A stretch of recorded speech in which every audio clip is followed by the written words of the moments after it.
2-3 दिन पहले हमने देखा कि नरेंद्र मोदी जी ने एक एयरबेस बनाने का अनाउंस किया, ऐलान किया और मैंने जो स्टोरी पढ़ी तो उसमें ये था कि शायद 130 किलोमीटर अप्रॉक्सिमेट पाकिस्तान बॉर्डर से दूर है और उन्होंने कहा कि इससे हमें जो टाइम है वो बचत होगी और हमारे जो जेट फाइटर्स हैं वो आराम से उड़ के और काफ़ी क्योंकि जेट फाइटर वैसे ही बहुत स्पीड से जाते हैं, तो उनको जाना और रिस्पॉन्स करना वो ईज़ी हो जाएगा।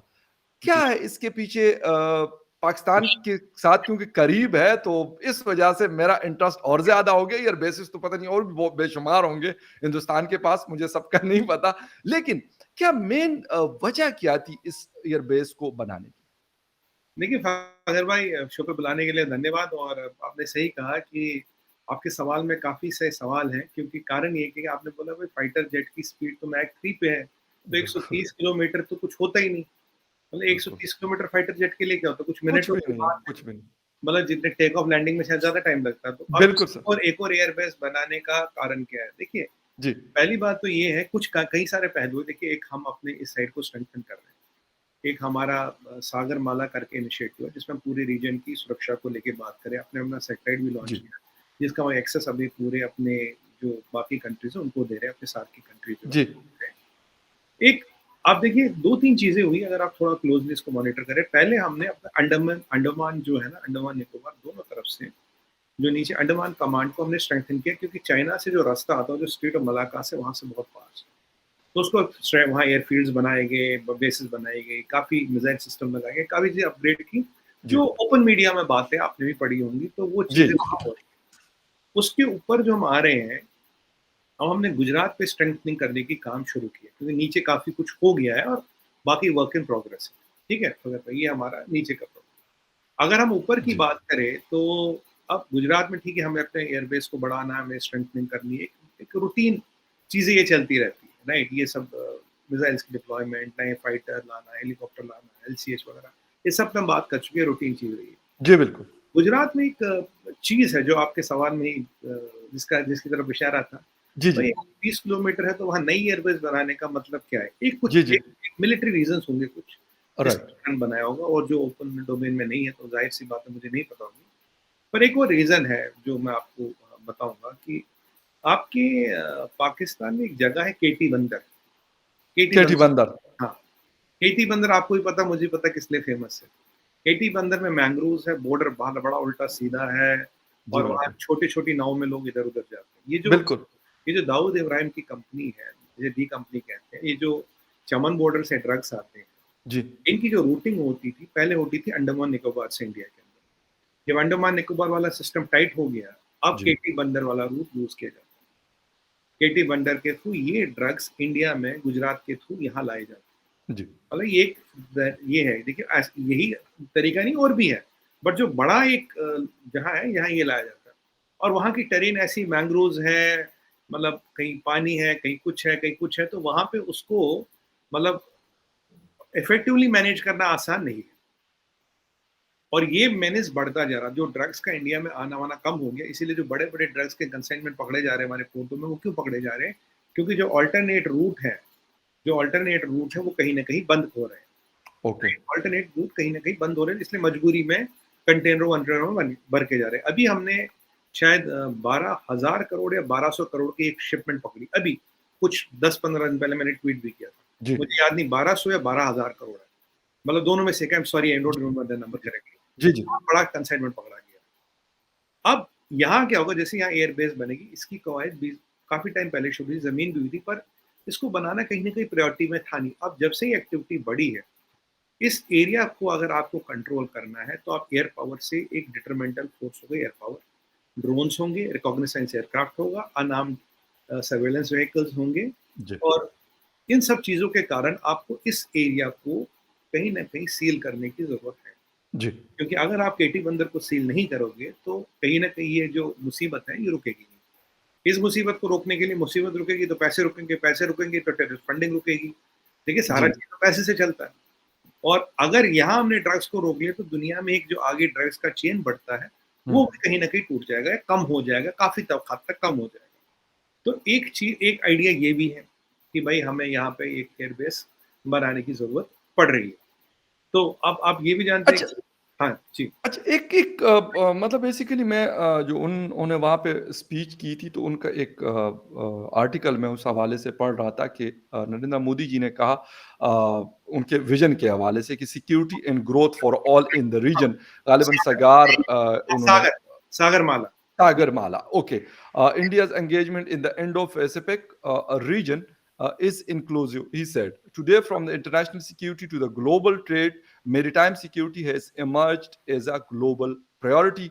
The role of the merchant navy has also expanded in the era of globalization. ये मतलब उनकी जो जी, स्पीच थी मैं उनके ब हवाले से मुख्तलिफ चीजें हैं उस पर थोड़ा सा आपका कमेंट जी, चाहूंगा देखिए सागर वही है जो अभी आपने बताया, बिल्कुल राइट? तो अब एक सागरमाला प्रोजेक्ट भी जिसके अनुसार हम कई सारे अपने पोर्ट्स को डेवलप कर रहे हैं। मैरीटाइम सिक्योरिटी को तो मैंने सर आपको डायरेक्ट बता दिया कहाँ एग्जैक्टली ये बॉल जी कहाँ जी इसका निशाना कहाँ पे है। राइट बॉल का निशाना एग्जैक्टली कहाँ पे है, वो कहते हैं ना क्या कहते हैं ब्लॉक होल, जिसे जी जी यॉर्कर जहाँ लगाते हैं ना, तो ब्लॉक होल क्या मैंने आपको बता दिया, ब्लॉक होल है और जी उसकी जी जरूरत क्या पड़ी। और मेन एक रीजन ये भी है, बाकी भी जियो पोलिटिकल रीजन होंगे, मिलिट्री रीजन होंगे, बट जी सिक्योरिटी मैरीटाइम सिक्योरिटी के हवाले से बात करूँ तो एक रीजन है।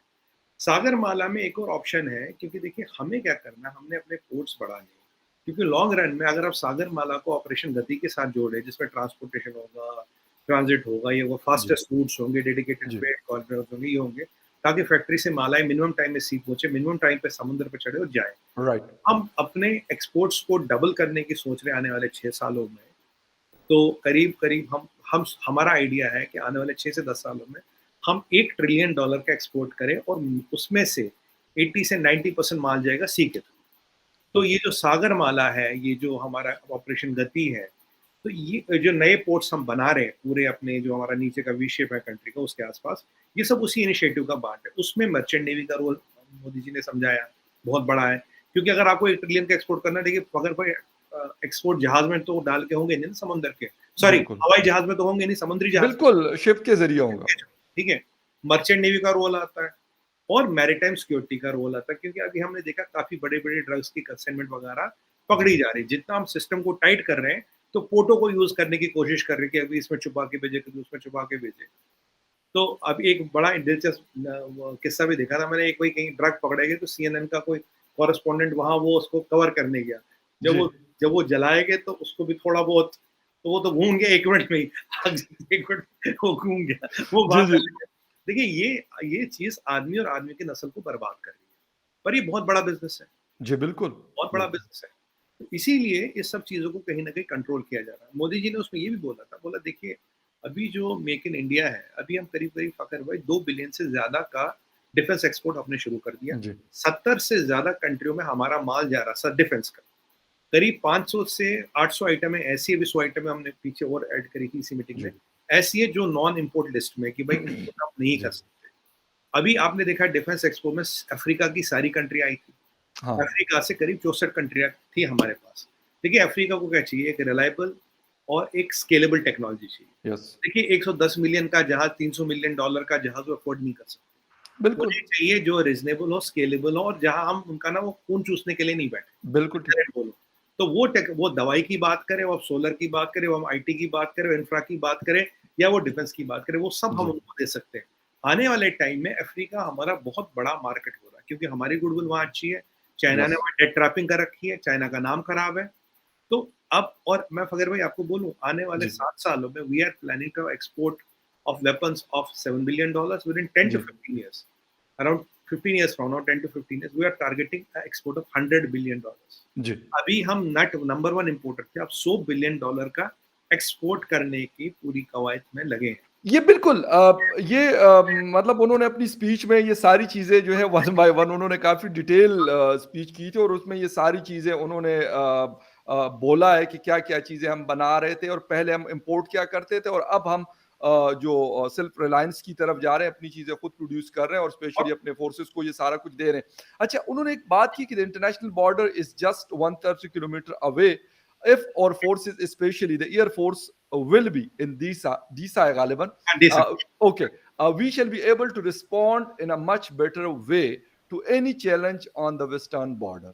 मतलब ये तो मैं डायरेक्ट यही कहूंगा कि ये तो पाकिस्तान ही वेस्टर्न बॉर्डर पे वाकया है और ये है भी तो यहाँ से कोई ऐसा खतरा है क्या कि कहा जा सके ठीक है ये ड्रग्स वाली बात और ये तो एक शायद अमेरिका का भी ये बहुत बड़ा मसला है, लेकिन इसके पीछे जो लोग हैं वो गालिबन नरेंद्र मोदी जी भी जानते होंगे और मियां शहबाज शरीफ भी जानते होंगे और जो बाइडेन साहब भी जानते होंगे और सब जानते व्लादिमीर पुतिन भी जानते होंगे सब कि वो जानते कौन उनको ऑपरेट कर रहा होता है। सब जानते बिल्कुल सब जानते। देखिए हमारा क्या है, देखिए अभी भी जो गुजरात में बेसिस है, गुजरात छोटी सी जगह, बड़ी जगह तो है नहीं, जी जी बेसिस ऑलरेडी गुजरात में, ऐसा नहीं कि गुजरात में बेसिस है नहीं। और जो जी कुछ गुजरात के एयरपोर्ट भी है हमारे, वो सिविल और मिलिट्री कंबाइंड, आप जैसे लैंड करोगे पाकिस्तान में भी इसी तरह की बहुत सारी जगहों पे पहले होता था, अब तकरीबन खत्म हो गया। जी तो जी अब ये जो है वहाँ डिप्लॉयमेंट भी है, सब कुछ है। दिक्कत वो राइट नहीं है फकर भाई, दिक्कत क्या है, दिक्कत है नए मैरीटाइम चैलेंजेस की।